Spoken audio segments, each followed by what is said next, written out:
What's up, everybody? My name is Zach Schaumler. This is Strong Opinion Sports for Monday, October 30th. I am so gosh dang excited for today's show. To understand why it matters so much to me, you have to understand the story of today's show. I hate college. I absolutely hate school. School is killing me. I hate it. I have 4 papers due this week, and I have writer's block in all of them. You know, I spent my whole weekend this weekend, Halloween weekend, writing papers, trying to get everything done for school this week. and the truth is, I didn't finish my show prep last night. So I'm in classes and meetings from 8 a.m. until 4 p.m. today. And I get out of my classes at 4 p.m. and I found myself at 4:30 with no show, no prep, all my prep wasn't done, and I'm miserable. I'm depressed. I'm really I'm hating school. I don't want to be here. Really struggling. Just why am I doing this? And then I sat down to start writing the show. And it just poured out of me. And that's when I realized how much I love doing this. This is my favorite thing at college. Doing Strong Opinion Sports is what I love to do, and it's why I'm here. It turned my whole day around. I got to talk about what I love to do. I got to write about a ton of stuff. And here's where it gets even better. I was so pissed because I normally record the show at 11 o'clock. I record the show at 11 a.m., try to get it out by 5. I'm recording the show right now at 10:03 p.m. And I'm sure everyone in my hall hates me. I feel bad, but it is what it is. There's no way they're trying to sleep. It's 10 o'clock. The NFL trade deadline happened. It's coming up tomorrow. So all these trades have been happening all day, and I'm pushing the show back later and later. And as a result of pushing the show back later, I can talk about all the things that happened and all the trades that went on today. I'm really, really excited. So actually recording at 10 o'clock at night, the thing I hate to do, the thing that really makes me angry, turns out to be a blessing in disguise. And that's where I want to start. I want to start with the news of the day. Nothing pumped me up like this next story. The Patriots' backup quarterback, Jimmy Garoppolo, has been traded to the San Francisco 49ers for a second-round draft pick. I was shocked. I'm texting all my friends are you seeing this? Are you seeing what's happening? I was amazed. I could not believe what I was reading when I read the news. And it's crazy because, first of all, it ruined my Sam Darnold segment for later. I was it almost ruined it. I did salvage the segment, but I was kind of bummed because I had a whole segment about Sam Darnold going to the 49ers. My initial response to this, and everyone's freaking out on Facebook, on Twitter. Everyone's like, how could the Patriots do this? The Patriots are idiots. And my initial response was completely different from everybody else. My initial response to the Jimmy Garoppolo trade was, what does Bill Belichick know that I don't? The impact of this trade is monumental. This changes everything. This makes the NFL so much more interesting. And I have all these questions after the trade. First off, is Jimmy G a franchise player? Is Jimmy Garoppolo a franchise player? And will Tom Brady play for 5 more years? Does this mean that Bill Belichick will retire when Brady does? I don't know. I have no idea. I feel like everything I knew before is a lie, and I don't know what to do. But here's the truth. This trade is really fishy. If you saw a brand new Ford Mustang on Craigslist for $500, you're not going to buy that. Your first question would be, what's wrong with the car and how am I getting scammed? Because no one sells a brand new Ford Mustang for that cheap. I got news for you. No one would trade Russell Wilson for a second-round draft pick. So I have now serious questions about Jimmy Garoppolo. Bill Belichick wouldn't trade a franchise quarterback, right? He's not that. He's Bill Belichick. He's the smartest coach in the world. He's not going to trade a truly franchise quarterback for anything. And he certainly could have gotten more for him. He could have gotten a first-round pick, a first-round pick and a player, a first-round pick and a second-round pick. It seems like Bill Belichick could have gotten a ton more for Jimmy Garoppolo. This certainly does make the NFL more interesting. And I want to point out that the only scenario where Jimmy Garoppolo is traded to the San Francisco 49ers and a franchise quarterback. So what I'm saying is Bill Belichick would not have traded Jimmy Garoppolo to the 49ers if he is a franchise quarterback. Unless these things I'm about to say were true. So maybe Bill Belichick doesn't care about what happens after Brady. Maybe Bill Belichick's mindset is, I am all in on Tom Brady. I don't care. We're going to make it happen. He's getting old. Let's give him the tools he needs. I don't care what happens. I'm going to retire with Brady. Don't forget, so Chris Hogan just got injured, one of the Patriots' best wide receivers. Julian Edelman is out for the year. So it's very possible and likely that that the Patriots take the second round pick they got from the 49ers, they flip it, use it to get a receiver. Right now, who's the guy? T.Y. Hilton. The Colts have T.Y. Hilton apparently on the trading block. That would be huge. That would completely change everything about the Patriots. To have to Brandon Cooks and T.Y. Hilton, suddenly they are not only the front runner from the Super Bowl, but everything is fixed, and the Patriots would be really, really scary. Could Brady play for 5 more years? I mean, look at the way Tom Brady's playing this year. I made the argument last week he should be the MVP, and he's 40 years old. So who knows? I feel like everything I knew, once again, is a lie. But the question is, the 49ers won the trade, right? I mean, the 49ers got the franchise quarterback, and they gave up only a second-round pick. No, the truth is, even if Jimmy Garoppolo is a franchise quarterback, if the Patriots can use the pick they got and win a Super Bowl, it's all forgotten. Then you don't care that you lost a franchise quarterback because you won a Super Bowl. It's all relying on that. Everyone's freaking out. Like, seriously, people are going insane. I'm getting texts, are you kidding me? I'm so mad at the Patriots. Yeah, I'm seeing people at the diner where I'm working come down and say, like, are you kidding? I'm a Patriots fan. The Patriots are ruined. We don't have anybody else. Guys, Bill Belichick is the best coach of all time. You really think you're smarter than Bill Belichick? Because let me tell you, you're not. You're not smarter than Bill Belichick. And it's crazy to me how quickly I changed my opinion on Jimmy Garoppolo. Like, he went from being franchise quarterback 100% to, are you sure? I didn't realize all my belief in him was tied into the fact that the Patriots were keeping him around. I thought that was a sure bet because you wouldn't trade your franchise quarterback. And now that they have traded Jimmy Garoppolo, their franchise quarterback, I have serious questions about him. And the history is not on Jimmy Garoppolo's side. Look at Ryan Mallett, Brian Hoyer, Matt Castle, even Jacoby Brissett, who still has a chance to be an elite quarterback, but we don't know. None of these Brady backups have really turned out to be anything special. So it's very possible that Jimmy Garoppolo is terrible, which is maybe why Bill Belichick only asked for a second-round draft pick. Consider this. Once you pull the wool over someone's head, it never works again. So you could scam the 49ers, but then the 49ers are never going to trade with you ever again. And you look at everyone else around the league, you don't want to be known as, the Patriots are already misliked. If they scammed the 49ers, took them for ransom, took everything they had, and gave them Jimmy Garoppolo, the franchise quarterback, no one's going to work with Bill Belichick and the Patriots ever again. Again, maybe the Patriots could have gotten a first-round draft pick and a player, or a first-round draft pick and a second-round player. But if you lie, no one will ever trust you again. That is the truth. Look at Danny Ainge, another Boston guy, the Celtics general manager. People are really cautious when they work with the Celtics general manager because first off, he traded and he basically pulled highway robbery in a trade with the Brooklyn Nets. And then he traded away an injured Isaiah Thomas, framing him as a good. He didn't come clean. He wasn't honest with how injured he is. And now people are really cautious to work with Danny Ainge. I don't think the Patriots want that stain on their resume. They don't want to be looked at as the dangerous, cautious team to work with. So I don't know. Is Jimmy Garoppolo a franchise player? I don't know. But I have serious questions and serious doubts. Because once again, my whole belief in Jimmy Garoppolo was based on the fact that the Patriots were not willing to get rid of him. And now that the Patriots have gotten rid of Jimmy Garoppolo, I'm really concerned, and it seems fishy. It just seems wrong.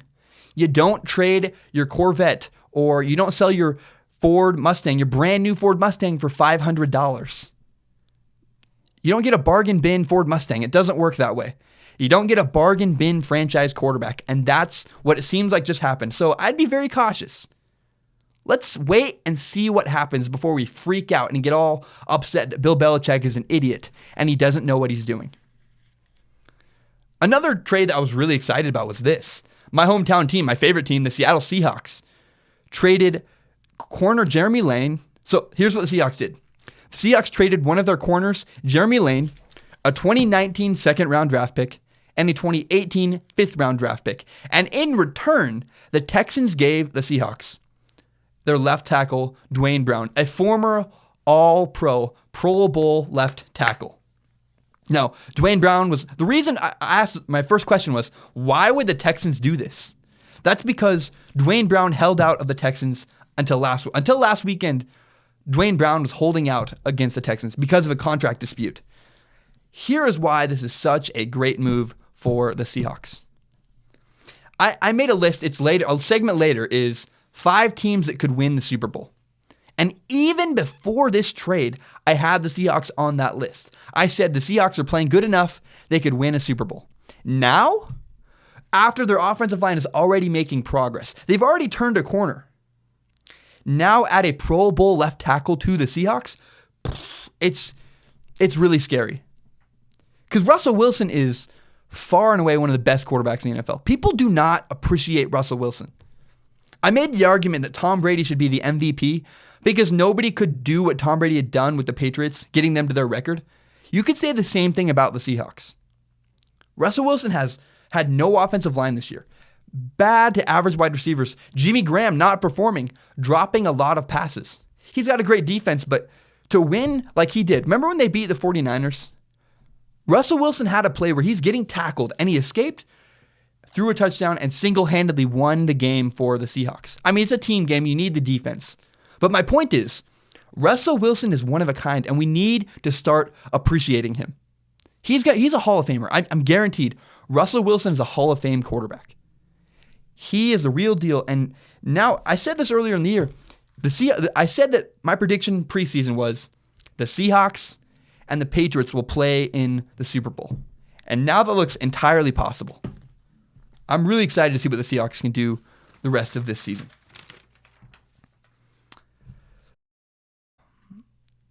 This summer was the best summer of my life. I dropped out of college and worked at a car wash. And on Wednesday, I'm working at a car wash. And my plan this summer was to make videos, to work at the car wash, and save money. I got a call on Wednesday during my lunch break that said, "Hey, Zach, if you can be in LA by Friday, you have a job. You can come work on this film." And so on my lunch break, I'm so excited at this point. LA, I love LA. I already went there once that summer. I quit my job. I finished the day, pack up all my stuff on Thursday, leave Friday morning at 4 a.m., get to LA on Friday night, and work on this movie. It's amazing. I mean, and even here's how it went. I crashed my car. So that means, it sounds awful, but I really got to drive a Mercedes all around LA the entire time I'm in LA. And you guys have all seen 2.5 Men. Even if you haven't watched the show, you know what it is. The boy from 2.5 Men is a guy named Angus Jones. When I lived in LA, I lived with Angus Jones' mom. It was so cool. I got to see so many cool things. It was an incredible experience. I spent the summer going up and down the California coast from Santa Cruz to LA, San Francisco to LA, driving cars, living in mansions. It was ridiculous. It was an insane, ridiculous summer. It was a ton of fun. Things like this, when amazing things happen, you just need to appreciate the moment. LA was an amazing moment for me, a moment that I may never get a moment like that again. So I just appreciate it. I lived in the moment. I had a ton of fun. I filmed everything. It's really cool. When I watch this World Series, I think we need to just appreciate what is happening. This World Series is incredible. I'm trying to do my work last night, and Mark knocks on my door, and he goes, "Dude, are you watching this game?" So we go watch. I was checking the score, but I didn't realize it's 12-12, and the LA Dodgers came back, and then they go to extra innings, and it's just such good baseball. 13-12. It was a crazy nail biter last night. Game 5 was ridiculous. Maybe the best baseball game I've ever watched in my life. And that's right after Game 2 was the best baseball game I've watched in my entire life. This World Series is ridiculous. We've had 22 home runs, and it's insane. The numbers, the stats, the things we've seen, it's unbelievable. I remember a play, I think it was Game 2 or 3, the Astros won, where the Astros third baseman runs up, makes this incredible play, throws to the plate, gets the guy out. And I was just like, that's the level of baseball I'm watching? This is unbelievable. I really don't have that much I don't have that many intelligent things to say about this game because I'm just going to appreciate what it is. I don't have a narrative about my life. I guess I did, but I don't have a cool thing to say about relationships or a good metaphor. It's just incredible. We need to appreciate this. We may never get a World Series like this again. And here's what makes me so sad. Actually, I want to point out, remember that home run? So it's the bottom of the ninth, and there's a double hit off the wall last night. And I was just like, Mark, it gets hit up? And me and Mark look at each other like, is this the game right now? Did the game just end? And it bounces off the wall. It's a double, and we go, oh. Because, I'm rooting for the Dodgers. I want the Dodgers to win. When baseball matters, it is so tense and incredible. When baseball matters, there's nothing like that in the entire world. You're never in football. I know you're a play away in overtime. I know in basketball you can hit the game-winning shot. But there's nothing quite like baseball where this next pitch could end the game. It's weird. It's wild. There's nothing like that. And it makes me sad because I know it'll never happen. I know money is good for baseball. It's working. They're not going to change anything. But it really makes me sad that there's 162 games because I really wish it was a shorter season where there was more impact with each loss. That's why the NFL is so great. Even basketball is better.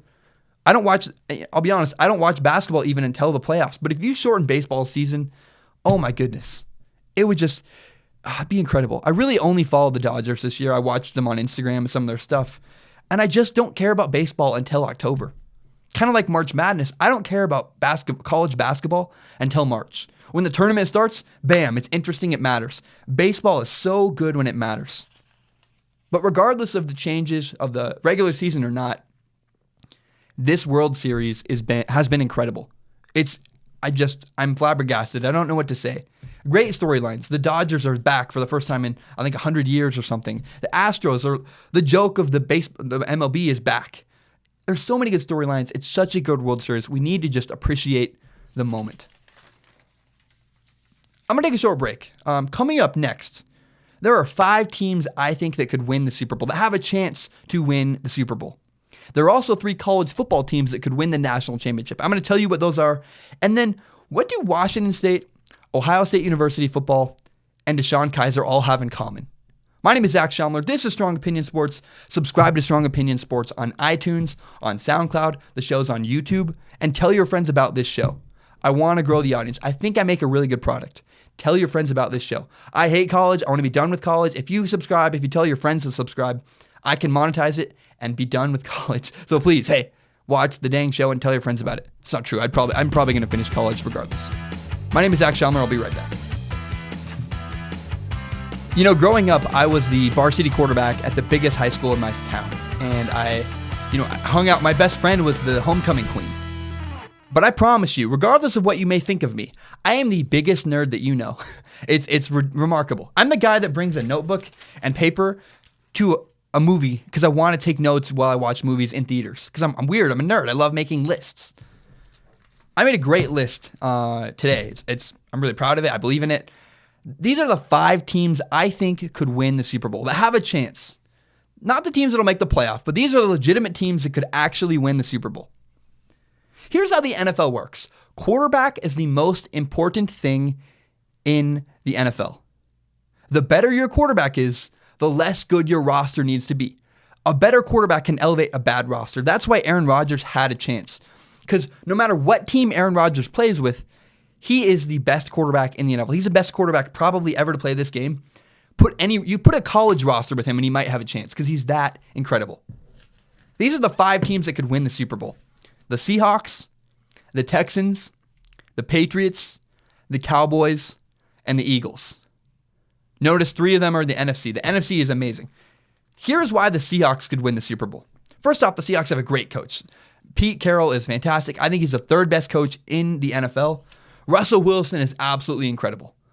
Even before, when they had a bad offensive line, Russell Wilson was able to make it happen and win games. And now their offensive line is finally turning a corner. It's ridiculous. It's incredible. And they have the Legion of Boom. The Seahawks always have a great defense. So the Seahawks are a force to be reckoned with. The Texans have Deshaun Watson, the rookie of the year in my opinion. Deshaun Watson is amazing.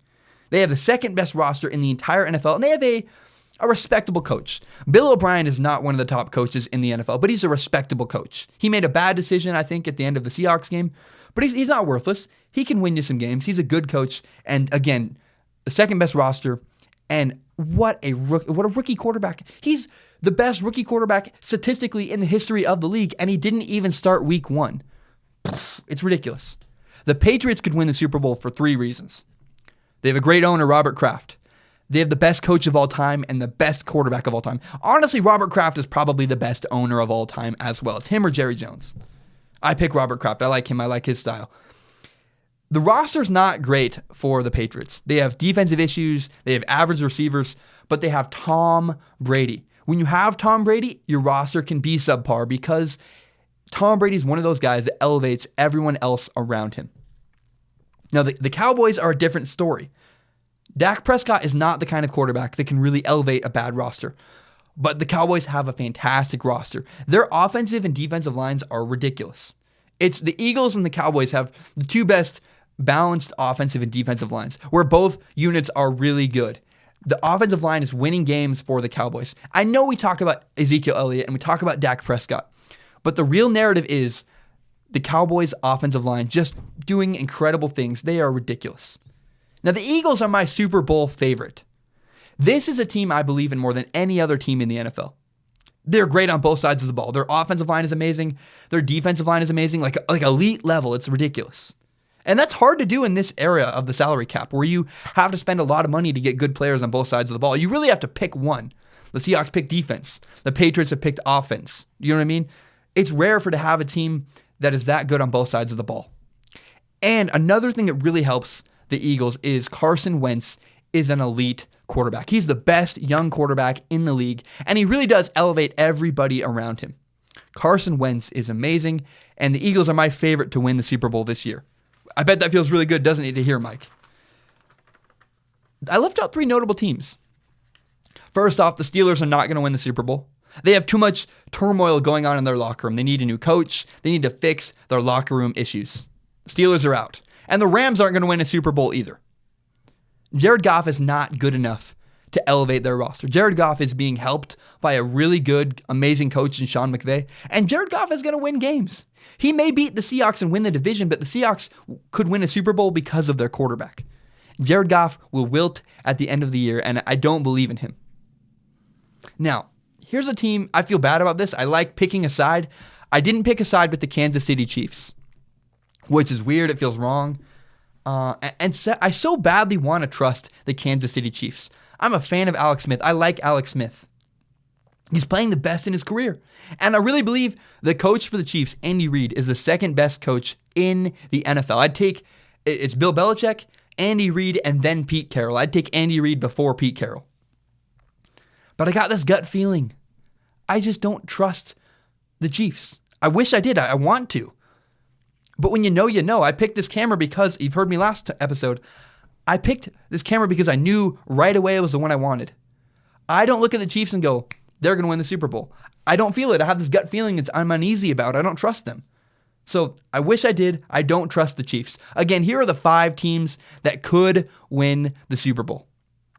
The Seattle Seahawks, the Houston Texans, the New England Patriots, the Dallas Cowboys, and the Philadelphia Eagles are my favorite to win the Super Bowl. I love making lists. You know this. I'm a weird nerd. I made a list, because college football has different rules. So here are the 3 teams that could win the national championship. College football has very different rules from the NFL.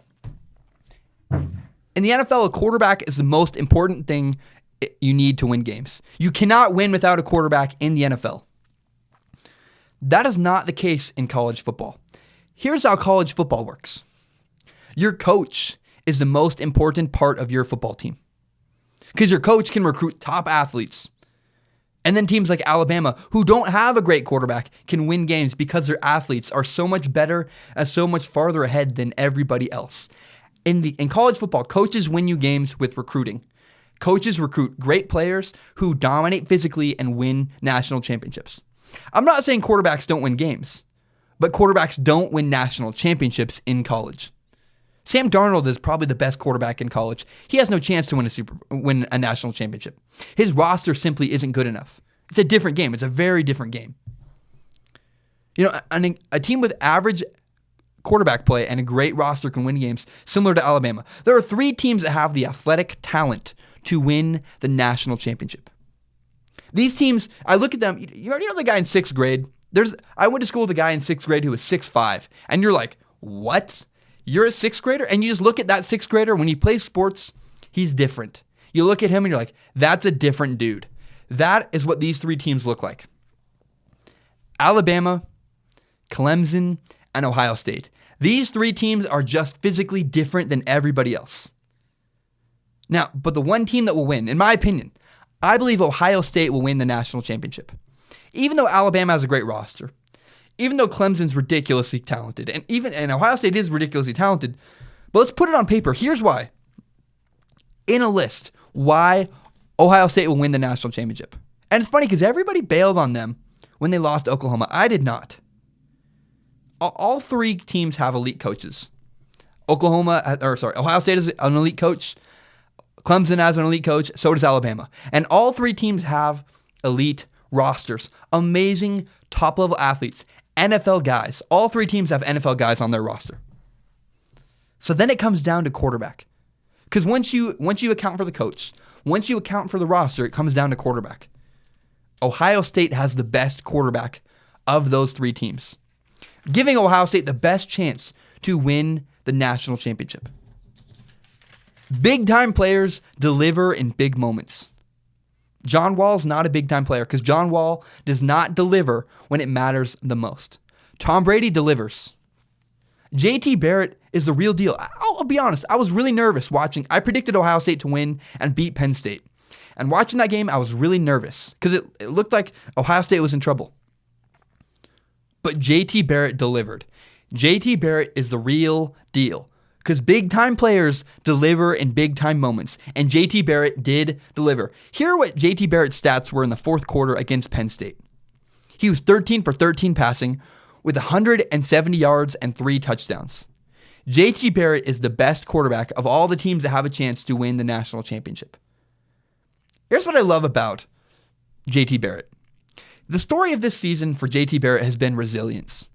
Do you remember when, everybody remembers this, Ohio State lost to Oklahoma, and everybody immediately bailed on Ohio State. Their quarterback isn't good enough. They can't make it happen. It's done. Ohio State's done. Their season's over. J.T. Barrett looked lost. He was not playing well, but J.T. Barrett hung in there. He had mental fortitude. Alabama, Clemson, Ohio State, these teams are great. But J.T. Barrett is the best quarterback of these 3 teams, and J.T. Barrett will win Ohio State the national championship. What about Oklahoma? I know we talked about Oklahoma. They did beat Ohio State. They're really good. I think they're going to make the college football playoff. I even think I will go as far as saying Oklahoma could win one of the playoff games. But they're not good enough physically. Because here's why. Baker Mayfield, Oklahoma's quarterback, is magic. He really is. He's a scrappy, gifted kid that just makes things happen. He's one of those guys that does deliver, right? But their roster isn't good enough. It's not the NFL. If this were the NFL, yeah, Baker Mayfield's winning the national championship. But this is not the NFL. Baker Mayfield cannot elevate the athletes around him's physical ability. In the NFL, it's way more equivalent athletically. College football's not like that. College football, there's a big discrepancy between Alabama and Washington State University and Oregon and USC. And Oklahoma simply is not good enough to hang with Ohio State and Clemson and Alabama. Penn State's great, or Oklahoma's great, and they have a great quarterback, but they will not win a national championship. They're not dominant enough physically. Again, Alabama, Clemson, and Ohio State. Those are the 3 teams that have a chance to win the national championship. I'm picking Ohio State. God, I'm like mumbling and dumbling all over the place. I'm a gut person. Now, usually I'm right the first time I make a prediction. I said this earlier. I talked about gut. I changed my opinion on 2 things this season, and that I was right initially about. I was right about Washington State earlier this season, and I was right about Deshaun Kaiser, and I was right about Ohio State. Now, the difference between these 3 things, I changed my opinion on 2 of them. Early this season, I said that I called Washington State football a fraud. I said they are not as good as everybody believes. When they were number 9 in the nation, I was going, hold up. They're not that great. Just wait. I watched this team practice. I watched Luke Falk in scrimmages. I watched him practice because I go to the school. I was able to look down and see. Luke Falk has not impressed me this season. He hasn't had a dominant performance where he just killed it over the top. He really hasn't. And WSU's not that great up front. They have limited wide receivers. I have not believed in WSU all year, and yet I learned, this is what I learned as a broadcaster. I let my opinion get changed by people giving me crap. I got bullied off of my position. And then I used the USC game to change my course. WSU is not a top team. They shouldn't be in the top 25. We've seen they lost to Boise State and Arizona recently. They lost to Cal 37-3, and they lost to Arizona 58-37. And Luke Falk, their legendary, amazing quarterback, Luke Falk is incredible. I'd love to meet him someday. I really don't mean offense. You're probably never going to want to talk to me again after this video. I'm really sorry. But Luke Falk has been benched twice this season. He got benched on national TV against Boise State, and he got benched again this week against Arizona, which is sad. I don't know what's wrong with him. I know his grandpa just died. It's awful. It's sad. But if Luke Falk doesn't show up, Washington State can't win games because they're limited everywhere else. So I don't believe in Washington State. I wish I did. I've changed my opinion back and forth. I got bullied out of my position. Initially, I believed they weren't good enough, and I still believe that. I don't think they're going to beat UW. They might lose this weekend to Stanford. I'm really not confident in that game. I should have stuck with my gut on this one. I also should have stuck with my gut on Deshaun Kaiser.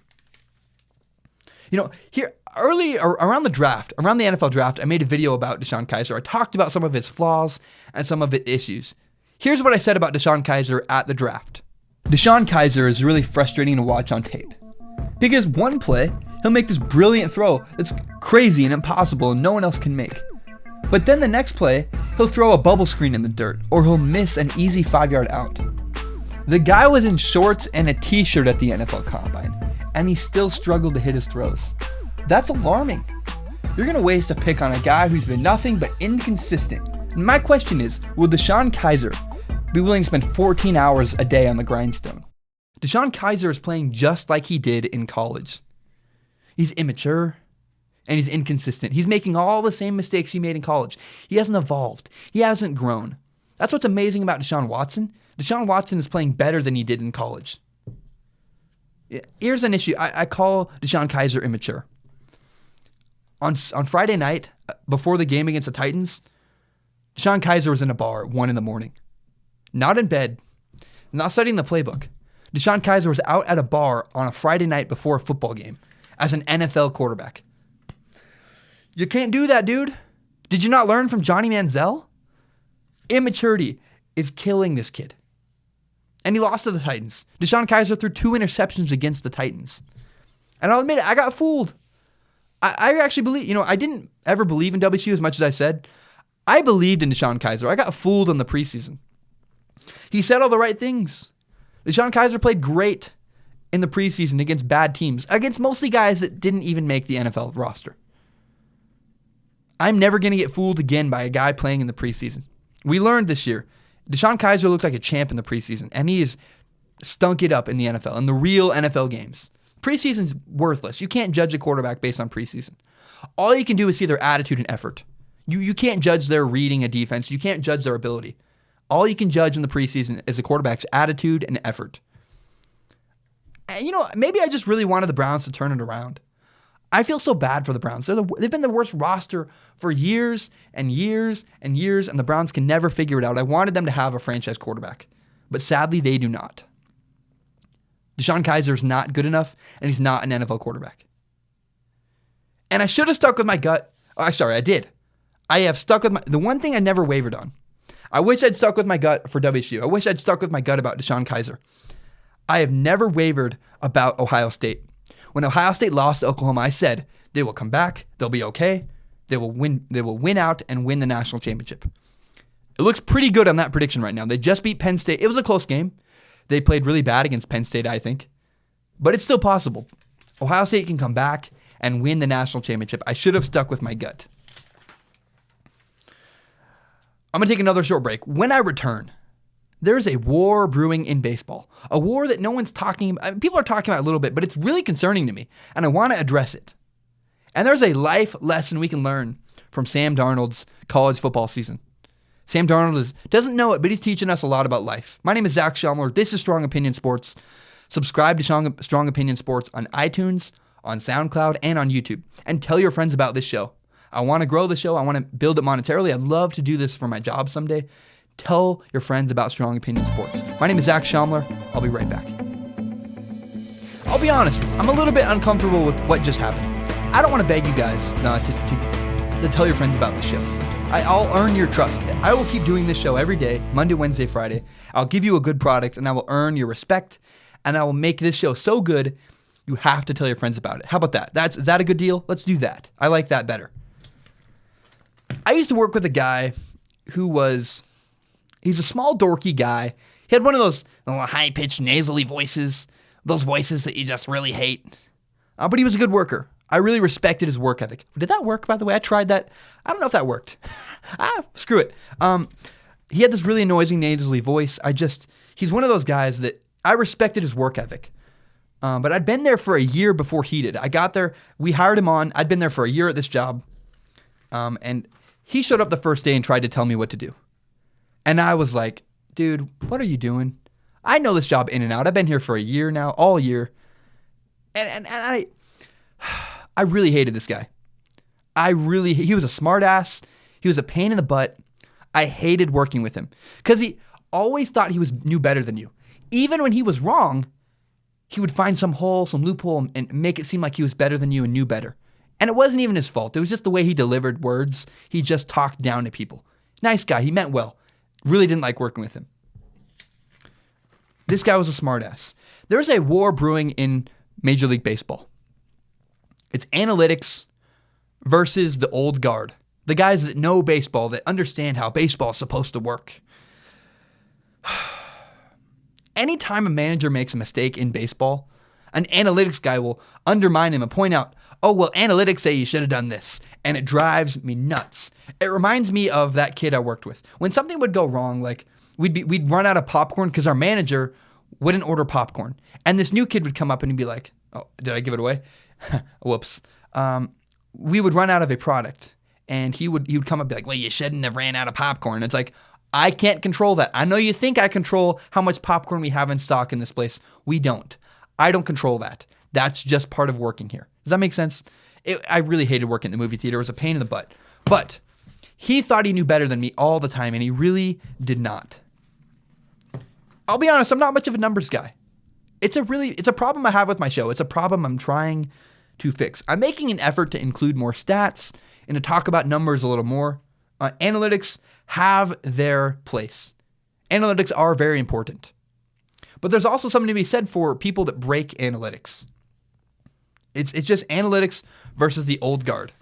So Tom Brady breaks analytics.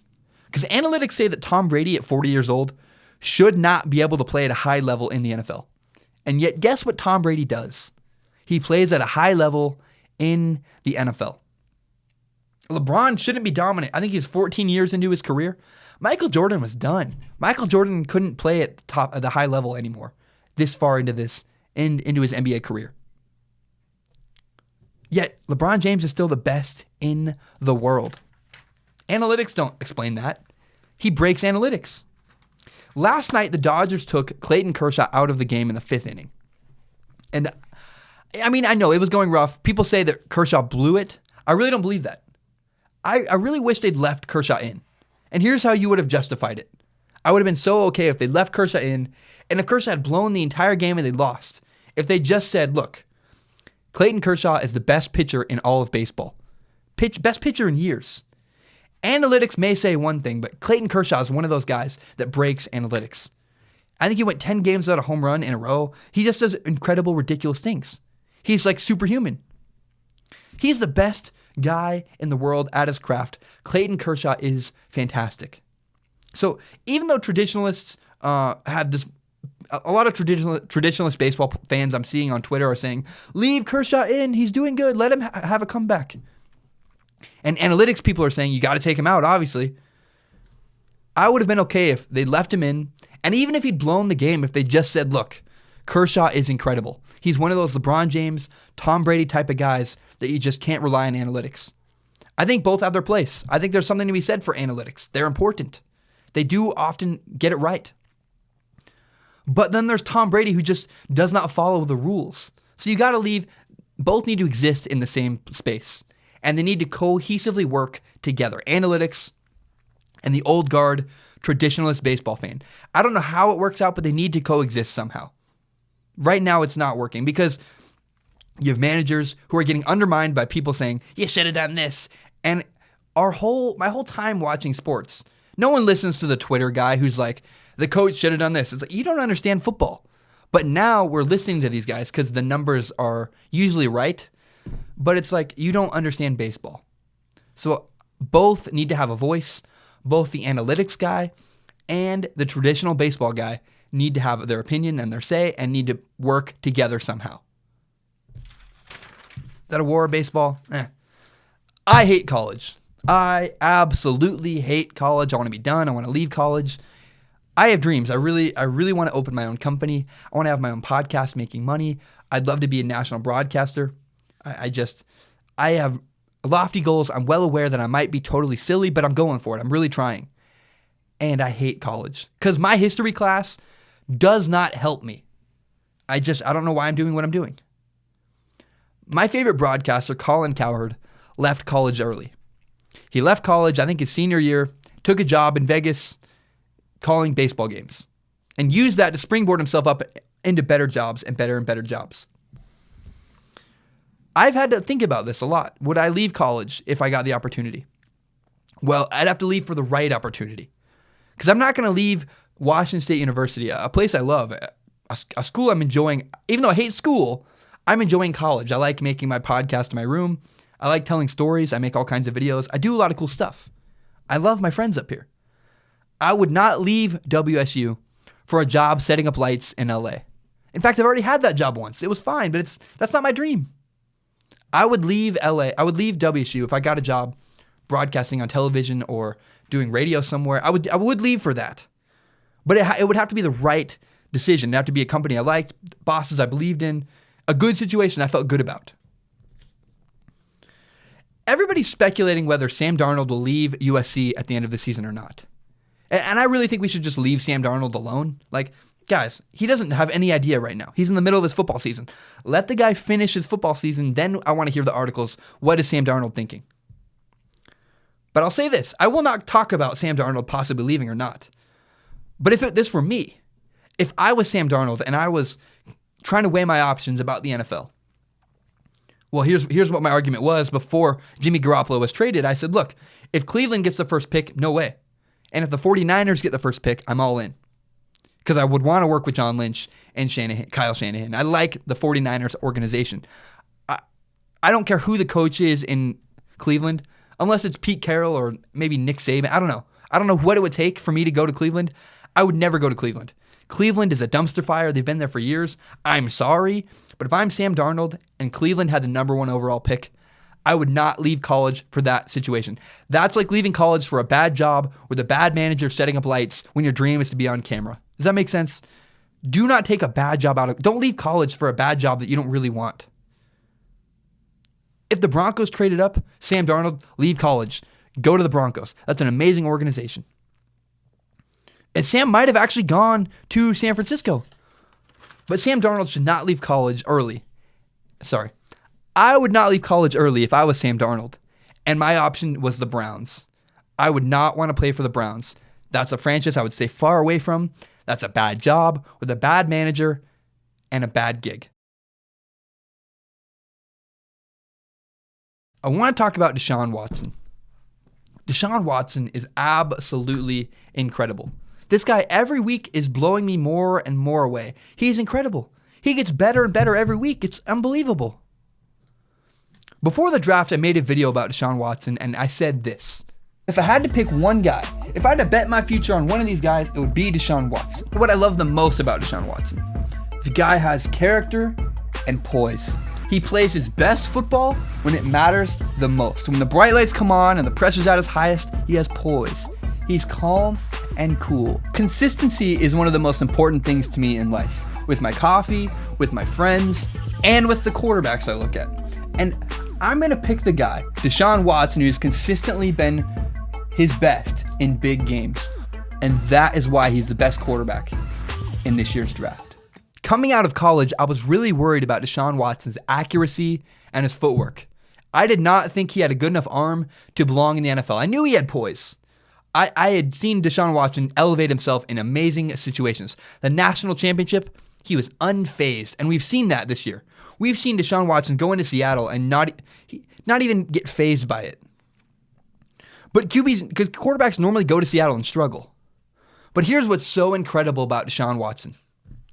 Deshaun Watson is not only incredibly accurate and making good decisions and throwing a great deep ball, he's doing it better than he did in college. Deshaun Watson had bad footwork and really struggled throwing the ball deep downfield in college football. You see that play yesterday? He slid over in the pocket, threw like an 80-yard bomb for a touchdown, and I was just like, oh my God, that's the same guy that played for Clemson? Clemson, he didn't use his legs. He had bad footwork. He clearly is getting good coaching and help in the NFL. Deshaun Watson is even better throwing the football and more accurate in the NFL than he was in college, and that rarely happens. Usually you go from college to the NFL and you take a dip because there's guys everywhere. Everything's faster. Jared Goff is less accurate in the NFL than he was in college. Deshaun Watson is an anomaly. The only guy that's even similar to that is Dak Prescott, who Dak Prescott's better and more accurate in the NFL than he was in college. But here are some statistics that just are absolutely insane about Deshaun Watson. The record for the most games with 3 touchdowns or more in the NFL is 4. Peyton Manning had 4 games with 3 touchdowns or more. Marcus Mariota had 4 games with 3 touchdowns or more. Dak Prescott had 4 games with 3 touchdowns or more. And Deshaun Watson has tied that record. Deshaun Watson has 4 games with 3 touchdowns or more in his rookie year. The difference is Deshaun Watson has 9 games left this NFL season. He is on pace to obliterate every rookie record in the NFL. And he didn't even play week 1. Deshaun Watson is tearing it up. It's unbelievable. It's unheard of. The rookie record for touchdowns in a season is 26. I think it was Peyton Manning that set that record. Deshaun Watson has 19 touchdowns already, and there are 9 games left this season. Deshaun Watson is obviously the rookie of the year, and he is unbelievable. It's unbelievable. He has the most touchdown passes through 7 games, more than anyone ever in the NFL. Kurt Warner had, I think, 18 touchdowns in his first 7 games in the NFL, and Kurt Warner played all 7 of the first games. Deshaun Watson didn't even play in the first game and he's breaking records. It's unbelievable. We need to appreciate Deshaun Watson. He is doing things that are unheard of. The Texans are the best 3-4 team ever to play in the NFL. This is who the Texans have lost to. The Texans have lost close games to the Patriots, the Chiefs, and the Seahawks. All 3 are playoff teams. They also lost a game to the Jaguars before Deshaun Watson was even the starter in the first week. And the Jaguars have a really good defense. The Texans are currently 3rd place in the AFC South, but I promise you, they will not be that way for long. They are the best 3-4 team in the history of the NFL. The Texans have the 2nd best roster in the NFL, and they have the best rookie quarterback this year in this year's draft. Deshaun Watson's unbelievable. He's the rookie of the year, and he is the reason why I'm so excited about the Texans. Do we want to talk about one more thing? I have one more thing. I got into an argument with my buddy Drake about, you know what, I'm going to leave it. My name is Zach Schaumler. This has been Strong Opinion Sports. On Wednesday, I want to talk about the Broncos quarterback situation. I have so much to say. I got into an argument with my buddy Drake about it. It's quick and brief, but man, the Broncos are in trouble. The Broncos season is done. We will talk about that on Wednesday on Strong Opinion Sports. My name is Zach Schaumler. Please subscribe to Strong Opinion Sports on iTunes, on SoundCloud, and on YouTube. You can find me on Twitter at Zach Schaumler and tell your friends about this show. I am working my butt off to give you a product you can be proud of. If you like this product, if you enjoy it, if you listen to it, please tell your friends about this show. My name is Zach Schomler. This has been Strong Opinion Sports. Thank you so much for listening to my passion project. Love you guys. Have a great one. Take care.